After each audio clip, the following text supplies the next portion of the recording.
todos nós já nos estressamos alguma vez na vida, o tempo todo. Então, não tem como a gente encontrar alguém que nunca tenha ouvido falar do estresse. Afinal de contas, só não estressa quem já morreu.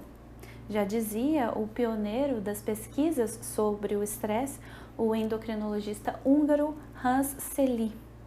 O estresse é parte importante da vida. E assim, é fundamental que a gente aprenda a lidar com ele diante dos desafios que a gente encara ao longo de uma vida. Então é sobre esse tema que a gente vai abordar hoje. Eu sou Michele Ribeiro, jornalista e psicóloga especialista em relacionamentos e comunicação. Viver sob estresse pode causar prejuízos na vida física, mental e emocional. Por isso é extremamente importante conhecermos os sintomas e lidarmos muito bem com todos eles. Antes da gente falar dos sintomas, é importante eu te dizer que o estresse ele é fisiológico, então é natural a gente se sentir estressado. E o mínimo de estresse, o início do estresse é importante para a gente iniciar algumas atividades. Né? Se a gente não se estressar num certo nível, a gente não sai do lugar. Então, é importante a gente saber disso e reconhecer essa fisiologia no sentido de que também a gente precisa avaliar o ser humano de maneira completa, analisando todos os aspectos dele, o físico, o emocional, o mental, né? E a gente abordou brevemente sobre isso no vídeo sobre burnout, a respeito do estresse.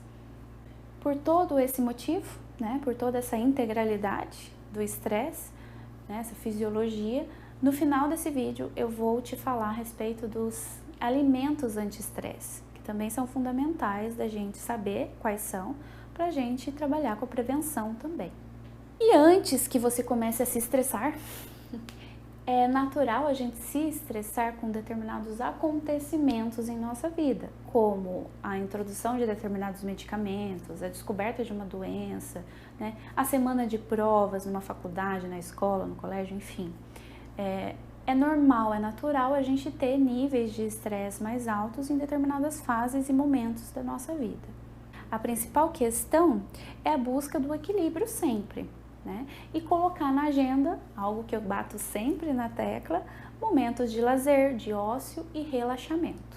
Então, falando dos sintomas, os sintomas do estresse são mãos suadas, taquicardia, tensão muscular e dores no estômago. Além disso, há reações de irritação e raiva. É importante frisar que se esses sintomas não forem identificados e tratados, o estresse pode evoluir para doenças mais graves, como hipertensão, depressão e até a síndrome de burnout, que a gente já abordou a respeito disso. Por isso, é importante ficar atento e reconhecer as fases do estresse. É isso mesmo, o estresse possui fases. Então a gente vai começar pela primeira fase. A primeira fase é a fase de alerta. Como o próprio nome diz, é a fase que você fica alerta. E é a fase, de uma certa forma, mais saudável do estresse.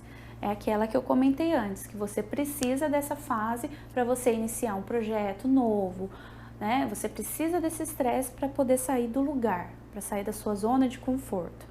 Então, essa seria a fase inicial. É a fase de luta ou fuga. O que seria isso? Você está pronto para agir. Já dá para entender que os sintomas dessa primeira fase envolvem uma agitação, né?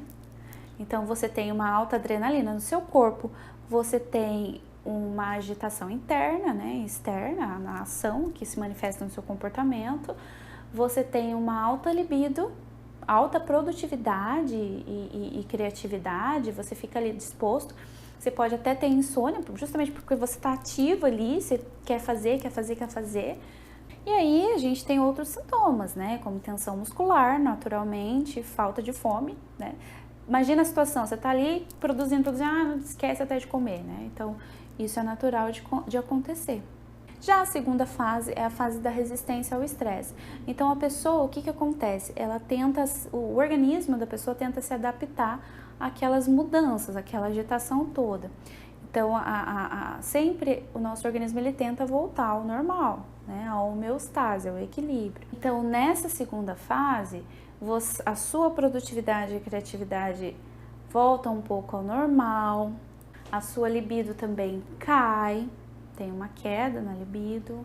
Porém, a contrapartida é que você não tem tanta criatividade, porque você começa a se sentir cansado, entende?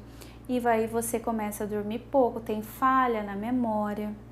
E mesmo que não tenha nenhuma doença, você tende a ficar pensando no que pode estar causando esse estresse todo. Aí a situação começa um pouco a agravar. Aí se o estresse continua aumentando, você vai para a terceira fase, que é a fase da quase exaustão. E aí é uma fase que os limites da pessoa já foram ultrapassados. Então as resistências física dela e mental começam a baixar. E aí baixa a imunidade também, né? Começa a baixar a imunidade e ela tem pequenas doenças que incomodam, até doenças de pele, coisas pequenas que começam a aparecer.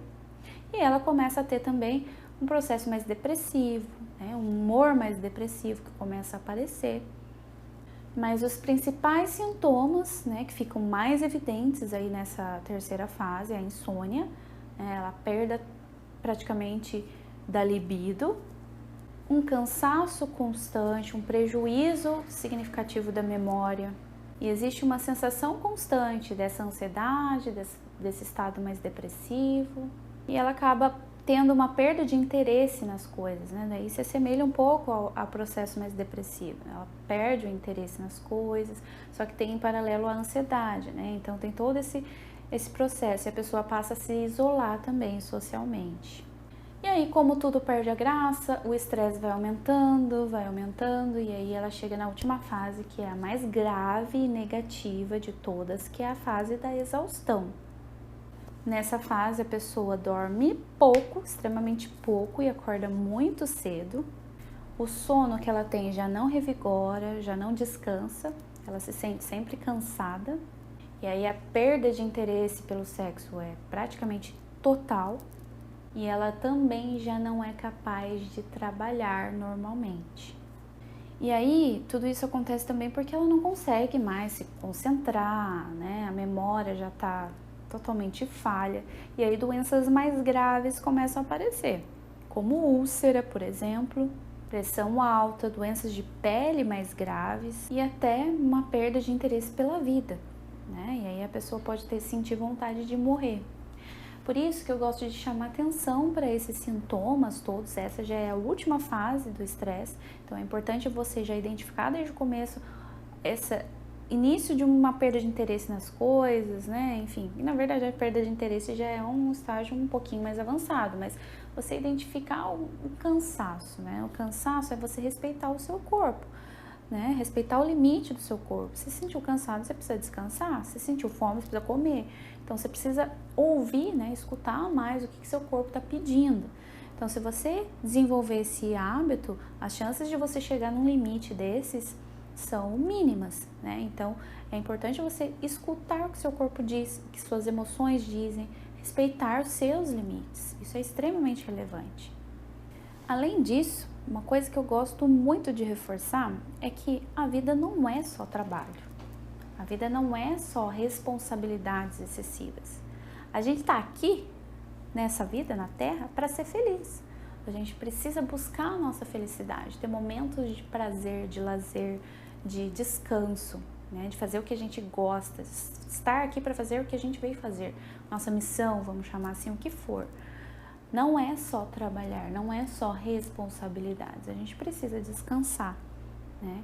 Então, assim, em cima de tudo isso que eu falei a respeito do estresse, é extremamente relevante até para as próprias empresas se preocuparem com o trabalhador, com as exigências que faz do trabalhador, né? Pensar na qualidade de vida do profissional.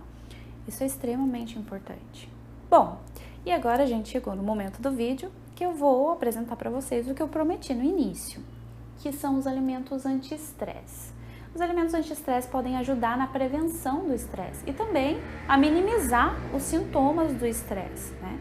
Geralmente quando a gente está ansioso, né, que é um dos sintomas que a gente viu do estresse, ou estressado, né, melhor dizendo, a gente tende a comer alimentos que dão uma sensação rápida de alívio, né? Alimentos açucarados, gordurosos, né? Doce, chocolate, refrigerante, etc.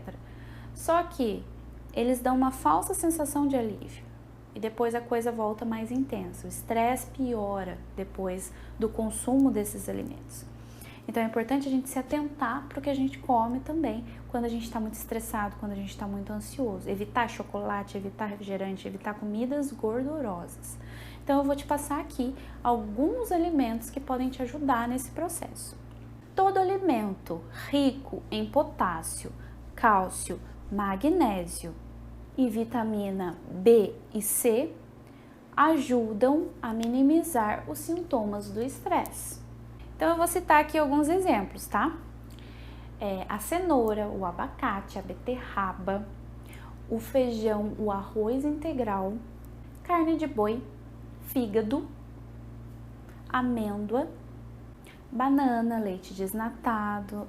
A lista desses alimentos é ainda maior, mas eu vou deixar um link aqui na descrição desse vídeo com uma lista um pouco mais completa. Ela não está com todos os alimentos, mas ela está mais completa com os alimentos anti-estresse. E caso você precise de ajuda, eu faço atendimentos clínicos pela abordagem cognitiva comportamental, online e presencial, e também realizo palestras, capacitações e treinamentos na área de relacionamentos e comunicação. Se você gostou desse vídeo, dê um like, compartilhe, porque quanto mais você compartilhar, mais pessoas vão ser ajudadas. E deixe seus comentários abaixo, perguntas, sugestões, etc. E até o próximo vídeo.